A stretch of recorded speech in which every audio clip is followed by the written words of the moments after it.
Oof, not quite. Men's Mental Health Month is June, actually. So yeah, real mindfuck why no one's talking about it right now. This is quintessential men's rights activist behavior. Instead of talking about real issues men actually face, they would rather make something up and get mad when people don't know.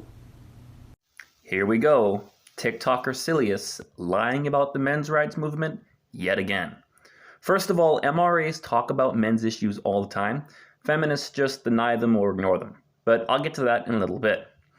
One person on TikTok doesn't prove anything. And November is Men's Health Month, so it's an honest mistake to make. June is Men's Mental Health Month.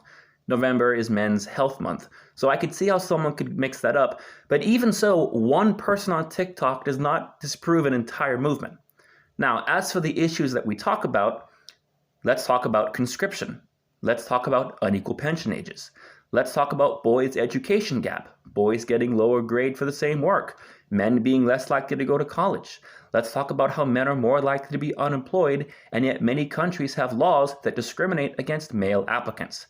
Let's talk about how men die younger in almost every country in the world, and yet this life expectancy gap is almost completely ignored, and men get less funding per capita per death.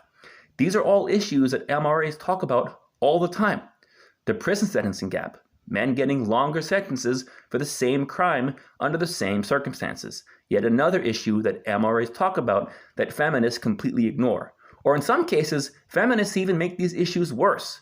Feminists want to close women's prisons, and they want to have gender domestic violence laws that would essentially erase justice for male victims. So for you to say that we don't talk about men's issues, but feminists do, is absolutely ridiculous. It's just another lie, and that's all anti-MRAs have. They have no real arguments against the men's rights movement, which is why, Ian, you never responded to my videos on my last account where I completely obliterated every single stupid point that you made. I don't mean to be disrespectful, but when you're blatantly dishonest like this, you don't deserve my respect. And I'll say this to you again, simply claiming that you're fighting the patriarchy, but then not actually doing any real action, isn't anything, and isn't proof of doing anything at all.